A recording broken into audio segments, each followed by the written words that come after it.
Sorry about that. I was reading Crossroads of Twilight and waiting for the plot to kick in. All right, so let's talk about Crossroads of Twilight, Book 10 of the Wheel of Time, as well as New Spring, Book 0 of the Wheel of Time. Now I'm combining these because New Spring is very short.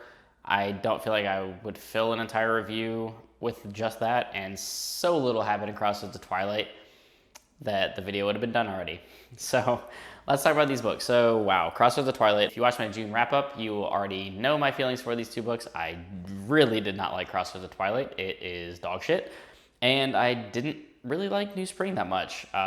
It's fine. There's gonna be people that enjoy what you get. For me, it didn't work, but let's talk about Crossroads of Twilight real quick. So the final slog book was the sloggiest of the slogs. I've mentioned this several times before where I knew the slog was coming. Everybody kind of warned me ahead of time. I really loved the series overall up until A Crown of Swords. I still really liked Crown of Swords, and then it kind of just went downhill from there. Path of Daggers had some good moments and a good ending. Winter's Heart was really, really boring, and then had one really good chapter at the end of the book that I thought was going to be so impactful to the series, and it might still be.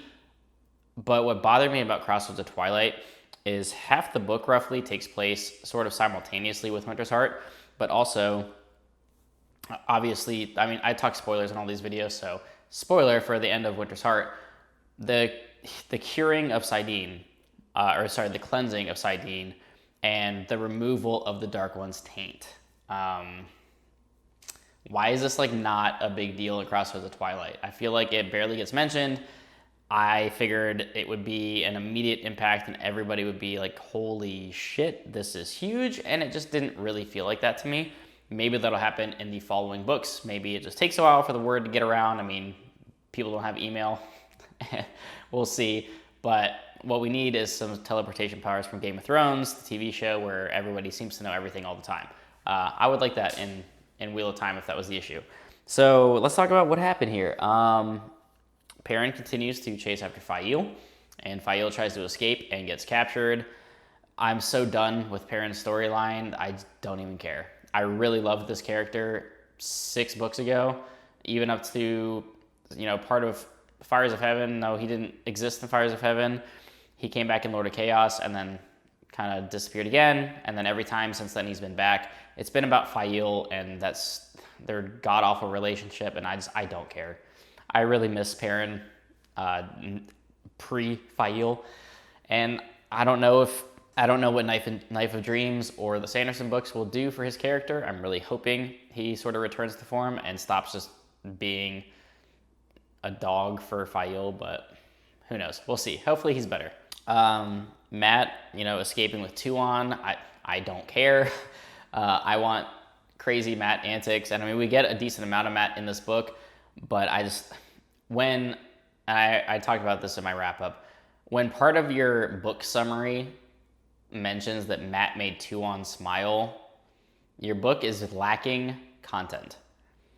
I need more plot, and that is my main issue with the slog in general, and I've mentioned this plenty of times before, where I really think there's 2 books worth of content in these 4 novels. And had it been 2 books, I think I would have loved this entire series. The slog sucks. I mean, I know there's people that like it. I know there's varying degrees of people that like and hate it. I really don't like it. Crossroads of Twilight had really nothing going on, and I need more things happening. Like, since the beginning, like, this feels like such a stretched out concept by now of getting to the last battle and defeating the Dark One or whatever is going to happen. I don't need to like jump right to that, but taking a 4-book detour to explore all these different characters that aren't the main set of characters and having one tiny little plot piece stretched out over 700 pages of a book, it really dragged on me. And now I'm glad that the slog is over. I can enjoy the rest of the books as I expect to, and then I probably won't even look back at the slog that poorly. Or maybe I will. Maybe I'll just tell people to just skim it because I just didn't really like it at all. I mean, one of the more notable things in this book is that Elaine's pregnant with twins. I assume it's Rand's. I don't even think that she necessarily clarified if it was his or not, which, I mean, I would assume it is. Everybody joked about the grain purchases in this book. Who cares? Like, they bought a bunch of grain from like a ghost town. Cool. This sort of stuff, like, I get it. It's world building, and you would have to buy grain during wartime. Just stop. I need the plot to progress. Get more back on track and stop with all the nonsense. And then I guess like the final like big moment that happened, and hopefully this has a cool payoff, is Rand sending Logain and company to go basically propose a truce with the Shanshan, which, I mean, that's a pretty big, ballsy move, and you would think that this will have a big impact on the story, because the Shanshan have been around for a long time in this series, sort of popping in and out, but they've always been terrible to our main cast of characters. They are generally the bad guys of the universe, aside from, the Black Ajah and the Dark One stuff. But the Shanshan, I don't see how an alliance would function, because there's so much bad blood between them, but that could be really interesting. So perhaps that is, that's the main thing that I got from Crossroads of Twilight. It wasn't very eventful. I didn't like it. I really, really wanted to get more out of this book. This was the worst of the slog. Path of Daggers was until this book, or maybe even Winter's Heart. I feel like because the ending of Winter's Heart I loved so much that I forgave some of it, but that book also just, there wasn't enough there. And this just really didn't have enough there. So yeah, that's Crossroads of Twilight. I'm glad it's behind me. And New Spring. So my main issue with New Spring, first of all, the good thing, it's short. And you don't have to read it because it's not really all that relevant. Now, I believe, and I mentioned this in my wrap-up as well, that this was supposed to originally be 2 books, this and a prequel to Eye of the World, which, had that happened, I think I would have gotten the book that I wanted, which was Lena Moraine going to the 2 rivers to find Matt Parent and Rand, which obviously at the end of New Spring, you sort of get that, like, Moraine and Lan finally link up and go off on that quest to find the Dragon Reborn, but he's a baby.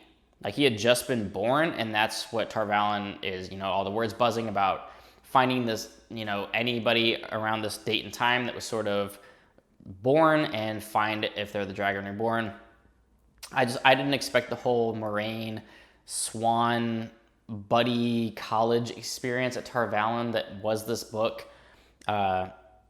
Just talking about like dresses and colors and relearning about like what color Ajas do what, and then them going from accepted to Aes Sedai. Like, the story that we were given wasn't what I wanted, and I just didn't really care about the information that was here, because that's just not what I thought this book was going to be, first of all, but also this was like barely above a slog book, and mostly because it's sub 400 pages. If this was like a 700 page book, I probably would have stopped reading it, because I didn't care. I liked Moraine a lot, and I like Lan a lot, but this book did not give me the sort of characterization that I wanted to get out of them. So New Spring is just like a whatever. If you really want more Wheel of Time, and you want some of the stuff that happened with them in their younger years, pre-Eye of the World, 15 or so years before that, have at it. It's a quick read. You'll get through it in a couple of days, but I would consider this part of the slog. It's optional, basically, but yeah, New Spring was not that good for me. Sorry, if you like it, I'm happy for you. It just didn't do it for me. Yeah, so like I said, that's gonna wrap up the sort of double review here. I didn't really like either of these, and I didn't want to do separate dedicated reviews to them.